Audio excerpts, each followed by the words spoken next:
पूरे देश के विश्वविद्यालयों में लगातार जिस तरीके से पिछड़े, दलित, आदिवासी और अल्पसंख्यक बच्चों के साथ जिस तरीके से उनका शोषण किया जा रहा था, सांस्थानिक हत्याएं की जा रही थी, जातिगत भेदभाव हो रहा था, जिससे परेशान होकर बच्चे आत्महत्या कर लेते थे, उसके लिए कानून आता है कि ये कानून 2012 में SC/ST के छात्रों के लिए आता है, लेकिन उतना प्रभावी नहीं होता है।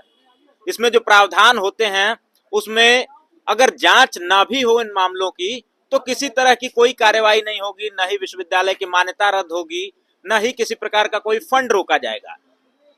अब ये जो मामला है, जो एक्ट है, UGC इक्विटी बिल जो है, इसे प्रभावी बनाने के लिए 2026 में प्रावधान किए जाते हैं। ये बिल आती है जिसमें OBC समुदाय को भी इंक्लूड कर लिया जाता है। तमाम चीजें होती हैं। जब ये बिल आता है, जब इसकी गाइडलाइंस जारी होती है, नोटिफिकेशन आता है, तो खूब हो हल्ला मचता है। हो हल्ला इस बात को लेकर के मचता है कि अगर इस तरीके का बिल पास हो जाएगा तो सवर्ण समाज के जो लोग हैं, जो बच्चे हैं, जो प्रोफेसर्स हैं, उनके साथ तो कांड हो जाएगा। अब इस पे आपने देखा होगा, लगातार हो हल्ला मचता है, सवर्ण समाज के लोग सड़कों पे उतरते हैं, खूब विरोध करते हैं कि हमारे साथ अन्याय हो रहा है, शोषण हो रहा है। इसका मतलब वो ये बात मानने को तैयार हैं कि हम ही वो लोग हैं जो पिछड़ों के साथ, दलितों के साथ इस तरीके की घटनाएं करते हैं, उनका शोषण करते हैं। उसके बाद आज सुप्रीम कोर्ट ने इस बिल पर रोक लगा दिया है। अब इसकी अगली सुनवाई 19 मार्च तक के लिए स्थगित कर दी गई है। 19 मार्च को होगी। तमाम जो पत्रकार हैं सवर्ण बिरादरी के, वो लोग लगातार चिल्ला रहे थे, हो हल्ला मचा रहे थे। जो कवि हैं, भांट कवि कहिए, कह रहे थे मैं अभागा स्वर्ण, तमाम चीजें कही जा रही थी। लेकिन सोचने वाली बात यह है कि जो लोग ये कह रहे थे, उन जगहों पे बैठा कौन है आखिर? कौन से बिरादरी के लोग प्रोफेसर्स हैं? कौन से बिरादरी के लोग जज हैं? किस समाज के लोग बड़े बड़े मीडिया चैनल्स में बैठे हुए हैं, उच्च पदों पे बैठे हुए हैं? ये बात सोचने वाली होगी। इसी को लेकर के आज हम चर्चा करेंगे। हमारे साथ वरिष्ठ पत्रकार विनीत कुमार जी हैं, जनहित चलाते हैं, बातचीत करेंगे। स्वागत है। शुक्रिया विवेक। कैसे देखते हैं इसे? पहले तो मैं आपसे एक सवाल करूंगा, क्योंकि पेशे से हम एक हैं। अच्छा, ये बताइए कि अगर कोई इस देश में किसी भी संस्थान में किसी के साथ डिस्क्रिमिनेशन करे, हाँ। तो संविधान और भारतीय न्याय संहिता में क्या कोई ऐसी व्यवस्था थी कि उसे सजा हो? पहले से आपकी जानकारी में थी ना? बिल्कुल थी। समता समानता की बात तो संविधान करता है। बिल्कुल। और BNS के हिसाब से अगर आप किसी के साथ जाति, लिंग, धर्म, रंग, भाषा या क्षेत्र के आधार पर और तमाम किसी भी आधार पर कोई अगर दिव्यांग है, उसको उसकी दिव्यांगता के आधार पर अगर आप भेदभाव करते हैं तो उसके लिए बाकायदा कानून थे, नहीं थे? बिल्कुल थे। बिल्कुल। खास तौर पे अगर आप SC/ST की बात करें तो SC/ST एक्ट था। बिल्कुल। कोई अगर छेड़ेगा, कोई ऐसा दुर्व्यवहार करेगा तो वो हाँ। उसके खिलाफ कार्रवाई होगी। बिल्कुल होगी। वो क्या विश्वविद्यालय, क्या सुप्रीम कोर्ट, क्या थाना, क्या चौकी, क्या कोई सरकारी दफ्तर, क्या प्राइवेट दफ्तर, क्या गांव का सिवान, कहीं भी अगर आपके साथ बदतमीजी होती है, जो भारत की सीमा के अंतर्गत कोई भी जगह हो जहां आप किसी को डिस्क्रिमिनेट करेंगे, उसके लिए सजा का प्रावधान था। बिल्कुल है। अब UGC जो नया एक्ट लाई, या जो समता कमेटी बना रहे हैं, या समता की बात कर रहे हैं, उसमें ऐसा क्या नया था जो पहले नहीं था? कुछ भी नहीं। कुछ भी नहीं था। नहीं। अब आप इसको ठीक से समझेंगे तो आप पाएंगे कि पिछले कुछ दिनों में इस देश की राजनीति को पूरे तरीके से दूसरी दिशा में घुमाने की कोशिश की गई। असल बात ये थी कि OBC SC/ST के लोग लगातार एकजुट होकर ये बातें कर रहे थे कि आप जातिवार जनगणना करिए, हमारा आरक्षण आप गप कर रहे हैं। उत्तर प्रदेश में कई नौकरियों में आपने देखा कि 27% की जगह 14 या 13% आरक्षण मिल रहा था। मिल रहा था। बिल्कुल। तो वो मुद्दे कहीं ना कहीं बैकफुट पे ढकेलने के लिए इन्होंने क्या किया कि चलो ठीक है, हम एक एक्ट ला रहे हैं। कैसे लाए, कौन लाया, कौन है इसके पीछे जिम्मेदार, और आज सुप्रीम कोर्ट में कैसे ये फेल हो गया? भाई, सुप्रीम कोर्ट में वकील किसका रहा होगा? हमारा आपका। जज कौन है? वही लोग हैं, सवर्ण ही हैं। हर एक लेवल पे जो लोग ये ड्राफ्ट कर रहे होंगे बिल, वो कौन लोग रहे होंगे? वो सभी वही सवर्ण थे। अब मोदी जी OBC के मसीहा हैं, कितने साल से कुर्सी पे हैं, और कितना काम उन्होंने OBC के हित में किया है, उनको कितना प्रेम है OBC से? ईमानदारी से आकलन करिए, आंकड़े उठाइए और बताइए। या कोई भी सरकार जो भाजपा की किसी भी प्रदेश में है, वो कितनी OBC की हितैषी है? हमको तो नहीं नजर आती।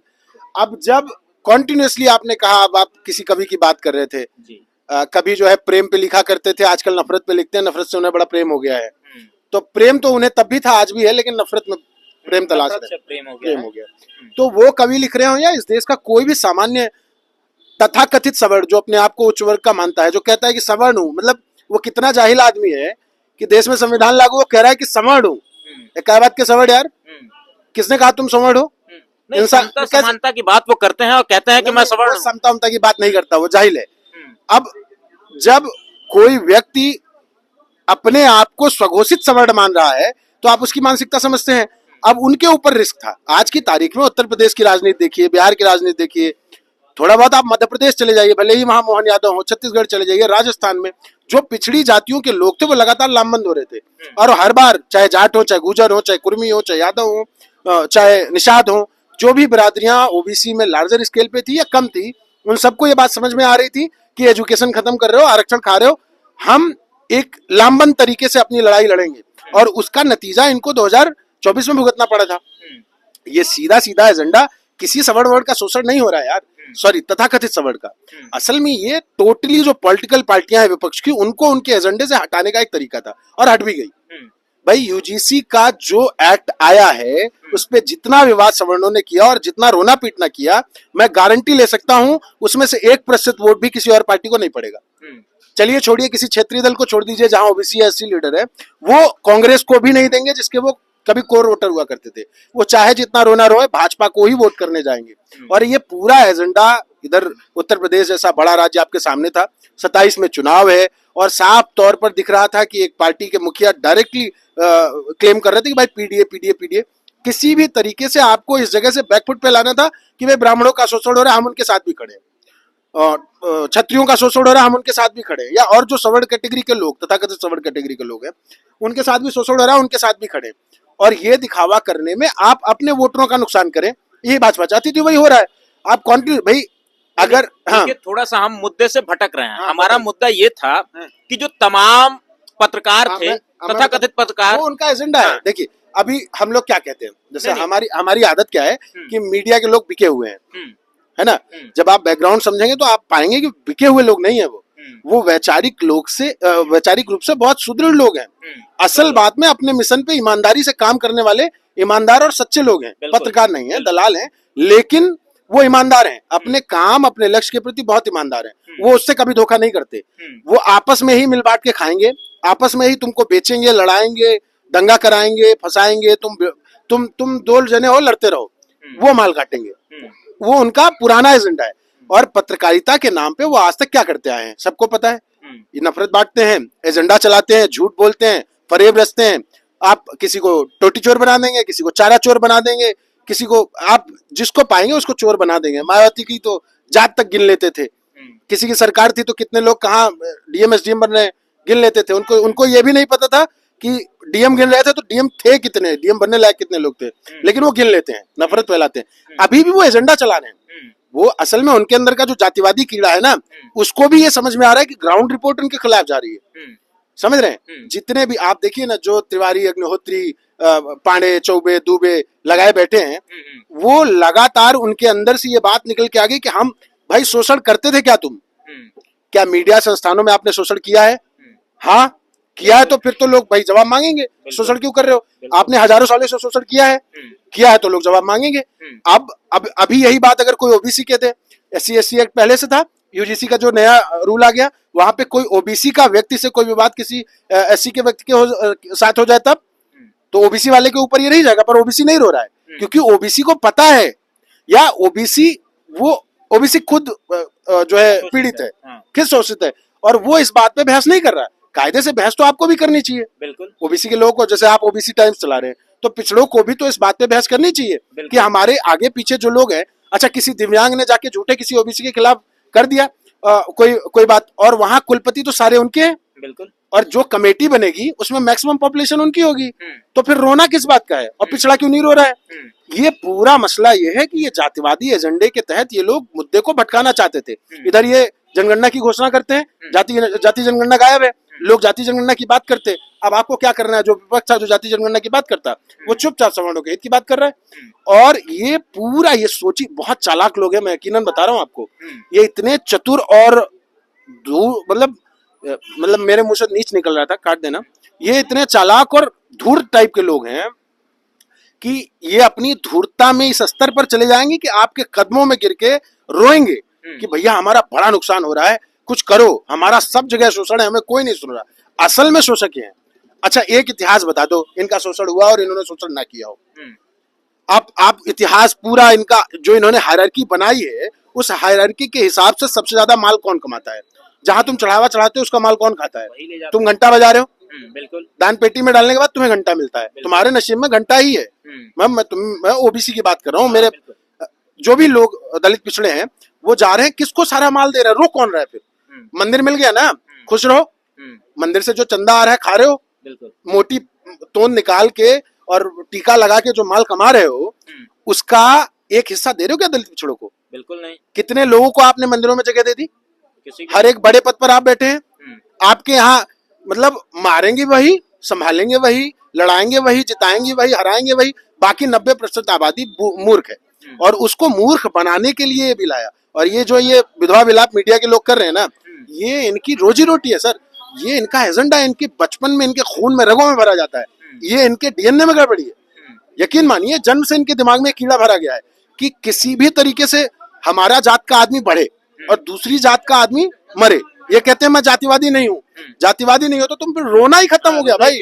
तुम कहते हो हमने शोषण नहीं किया, तुम सवर्ण नहीं हो ना, तुम ऊंच नीच नहीं मानते, रोना खत्म, विवाद ही खत्म हो गया। सबसे बड़ा सवाल ये भी है कि ओबीसी उस जगह पे रो ही नहीं रहा है, रो केवल संवड़ रहे हैं, क्योंकि उन्हें पता है कि शोषण करेंगे तो हम ही करेंगे। भाई उनको पता है, वो बाई डिफॉल्ट ये बात जानते हैं कि इस पूरे सिस्टम का करता धरता असली शोषक मैं हूँ, सूत्रधार मैं ही हूँ।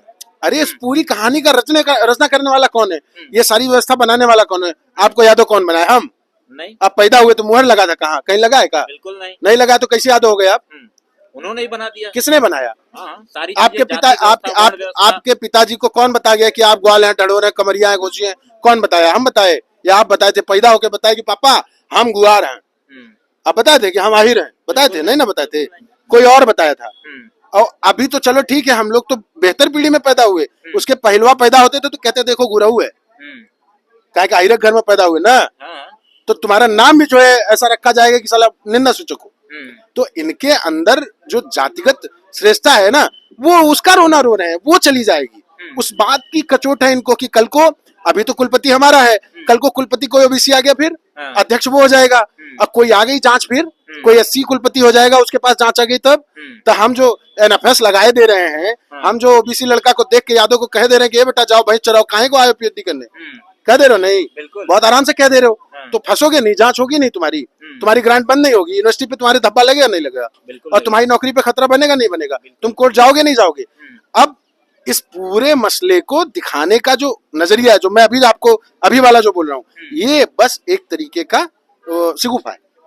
असली बात यह है कि मजाक किया गया है। अरे सरकार चाहे, अच्छा एक बात बताओ यार विवेक भाई, ईमानदारी से, मैं आपको अभी एक कंटाप मार दूं, फर्ज करिए, या कोई यहाँ बैठा मैं उसको एक तमाचा मार दूं, आप चले जाइए थाने और कह दीजिए कि हमको मारे थे, आप एक एप्लीकेशन दे दीजिए, तो थाने वाला हमको बुलाएगा नहीं बुलाएगा? बिल्कुल बुलाएगा। आप अगर डट के बैठ जाइए कि वो हमसे मार पीट के बुलाएगा, भले 151 में चालान करके छोड़ दे, या हो सकता है हमारा सुलह समझौता करा दे, पर थाने जाऊंगा। अब किसी मेरी जगह कोई अगर कोई मान लीजिए मैं दलित हूँ थोड़ी देर को, अब आपका मन हुआ 2 घंटा हम मार दिए, SC/ST एक्ट है, मैं थाने जाऊँ, कार्रवाई होगी नहीं होगी? बिल्कुल होगी। होगी। आपने हमारे साथ डिस्क्रिमिनेट किया जात बोल के, तो कार्रवाई होगी। तो अभी तक यूनिवर्सिटीज में जो हो रहा था उस पे तो सरकार जब चाहती फंसा देती, सरकार जब चाहती नाप देती। कितने वीसी आपने हटा दिए एनएफएस पे? आपने कितनों से कहा कि ओबीसी SC/ST के लड़कों को आप एनएफएस लगा रहे हैं, हम आपके खिलाफ कार्रवाई करेंगे, आप जात के आधार पे लोगों का शोषण कर रहे हैं, डिस्क्रिमिनेशन कर रहे हैं। संविधान तो आपको अधिकार देता है, आप तुरंत उनको पदच्युत करते, हटाते, चलो जाओ यहाँ से। आपने जो लोग आपके खिलाफ थोड़े से खड़े हुए, आपने जबरदस्ती उठाया और जबरिया रिटायर कर दिया। कितने वीसी आपने हटाए बता दीजिए? कितने वीसी हटा दिए, कितने प्रोफेसर हटा दिए, कितने लोगों को, अच्छा कितने अधिकारी हटा दिए? 69,000 शिक्षक भर्ती में जिन लोगों ने ओबीसी का हिस्सा मार दिया, एससी का हिस्सा मार दिया, कितने लोग हटा दीजिए बताइए? और चलिए यही ओबीसी की सरकार होती ना, कोई अनिल यादव होते कब का हटा दिए जाते। लेकिन यहाँ जो बैठे थे उनके स्वजाति थे, वो अपने समाज का काम पूरी ईमानदारी से कर रहे थे, उनको उस ईमानदारी का फल मिल रहा है, अच्छी पोस्टिंग, अच्छा माल, अच्छी मलाई, मौज में है। अब फंसता कौन है इस सब की, इस सारी लड़ाई में फंसता है ओबीसी। इस पूरे खेल में सबसे बुरा हाल ओबीसी का होता है। अब पिछड़ों को एक नई लत लग गई कुछ पिछड़े लीडर थे, उनको ये लग रहा है कि भाई ब्राह्मण हमारी तरफ आ रहा है, इनको समेट लो। हम्म, और जो पिछड़े बेचारे हैं, कानून से भी मारे जाएंगे, इधर ये लड़ाई लड़ने में भी मारे जाएंगे। बात समझ रहे हो? और ये पूरा एजेंडा भाजपा का चलाया हुआ है। यकीन मानिए, भारतीय जनता पार्टी और आरएसएस के पास आपसे 10 साल आगे का प्लान पहले से तैयार है।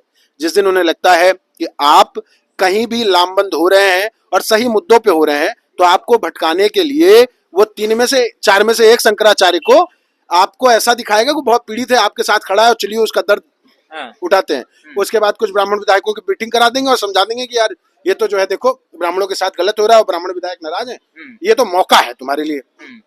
अब विवेक को समझा दिया जाए कि विवेक यार तुम तो थोड़ा जो है चैनल तुम्हारा ग्रो नहीं हो रहा, अब एक काम करो 4 खबर ब्राह्मणों की दिखाओ, तुम्हारा चैनल ग्रो करा देंगे। तो विवेक क्या करेंगे? सामान्य आदमी क्या करेगा? चला देगा। और चला देगा तो 200-400 सब्सक्राइबर भी आ जाएंगे। विवेक गदगद हो गए। अब विवेक को यह नहीं पता कि उनके चक्कर में 90% का नुकसान कर लिया आपने। पूरे छूट गए। आप जिसका काम कर रहे थे वो 90% आबादी थी। आप अगर उन 3% लोगों के लिए अपना नुकसान कर रहे हैं तो ये आपकी बेवकूफी है। समझ रहे हैं? पर वो कन्विंस कर ले जाते हैं। ये विवेक को भी कन्विंस कर लेंगे, हमको भी कर लेंगे, कोई और मिलेगा उसको भी बता देंगे ब्राह्मण पीड़ित है। ब्राह्मण ही पीड़ित है। आप सोचिए कि 1000 साल में जिसने इतना कुछ किया, वो आज जिसका शोषण वो कर रहा था उससे पीड़ित है। क्या ये संभव है? बिल्कुल नहीं। क्या संविधान ने हमको इतना आगे ला खड़ा किया है? अच्छा, किसी की जाति उसके लिए निंदा का विषय नहीं हो जाती, उसके लिए हेय दृष्टि से देखने का विषय नहीं हो जाती? आप बताइए। आप तो जानकार आदमी है, जमीन पे घूम रहे हैं, हम लोग जो देख रहे हैं जमीन पे। अच्छा, कौन सा गांव है जो में चमारे का, हीरे का, धोबी का, पासी के, विश्वकर्मा का और जो है लाला के, ठाकुर के, बाभन का टोला अलग ना है? सबका अलग। कौन गाँव है बतावा? जातवाद ना है? और गौवा छोड़ दे, गौवा में तो कम जातिवाद है महाराज। आप चले आइए थोड़ा ऊपर, जुडिशरी में नहीं जातिवाद है। बिल्कुल है, बिल्कुल है। अच्छा, आज की तारीख में 75 डीएम में से कई सवर्ण है? हमको नहीं लगता 50-60 से कम होंगे। बिल्कुल होंगे। आंकड़ा जोड़ डालिए, कितना एसपी सवर्ण तैनात थे। भाई साहब, वो शोषक थे, शोषक हैं और शोषक बने रहना चाहते हैं। और यूजीसी के बिल में ऐसा कुछ भी नहीं था जिसके लिए उनको इतना रोना पड़ता। ये पूरा मसला मुद्दा डाइवर्ट करने का है। ब्राह्मणों का शोषण इस देश में कोई नहीं कर सकता। 85% से 90% आप मीडिया में है। सिर्फ एक जात की बात कर रहा हूँ। सवर्णों में भी एक जात विशेष की बात करूं तो 85 से 90% मीडिया में है और 50 to 70% आप सुप्रीम कोर्ट और हाई कोर्ट में बैठे हुए हैं। ज्यादातर आप अच्छे मलाईदार पदों पे हैं, सारे मठों में हैं, शंकराचार्य आप हैं, आरएसएस के प्रमुख आप हैं, यहाँ तक कि डीएम, सीएम, पीएम तीनों आपके इशारे पे चल रहा है। बिल्कुल। और आरएसएस का आज की तारीख में क्या जलवा है ये बताने की जरूरत नहीं है। समझ रहे हैं? अगर कोई फोन करके कह दे कि भाई साहब ये काम फंसा है, रुक जाएगा क्या? आप बताइए। नहीं तो आप टेस्ट एंड ट्राई करिए। नहीं, बिल्कुल सही कह रहे हैं। भाजपा के किसी ओबीसी, एससी, एसटी कार्यकर्ता का काम हो ना हो, भगा दिया जाए। पर अगर कोई आरएसएस का लगा के पहुंच जाए और कह दे कि मैं आरएसएस के फलाना पद पे हूं या जुड़ा हुआ हूं, चुटकी में काम हो जाएगा, नहीं होगा? तो फिर भैया सारा हायरार्की तुम मेंटेन कर रहे हो, सारी मलाई तुम्हारे पास, मंदिर का माल तुम खाओ, कोर्ट का माल तुम खाओ, नौकरी में माल तुम खाओ, सरकार का पैसा तुम खाओ, सत्ता में तुम रहो, कोई भी सत्ता में रहे ठेका पट्टा तुम करो, तुम्हारे बिना कुछ हो ना, घर में आदमी का बच्चा भी पैदा हो माल तुम खाओ, आदमी मरे तब भी तुम खाओ। मैंने छोड़े कहाँ हो भैया जहाँ तुम्हारा शोषण हो रहा है, ये बता दो हमें। अच्छा, ये बताइए, अब 19 मार्च को अगली सुनवाई है। हाँ। उसमें क्या लगता है क्या होने वाला है? मैं आपको बता दे रहा हूँ, अभी जान लीजिए। जज किसका है मालूम है, वकील किसका है मालूम है, कैसे पैरवी होगी मालूम है। और इन केस अगर ये इस बिल को कोर्ट से पास करा लाते हैं, वहां से ये केस पे ये केस जीत लेते हैं तो कुछ संशोधन कर लाएंगे, और नहीं भी कर लाए तो इस बिल के जरिए ओबीसी, एससी, एसटी को बेवकूफ बनाएंगे। इस बिल का कोई उद्देश्य इनका किसी का भला नहीं करना है।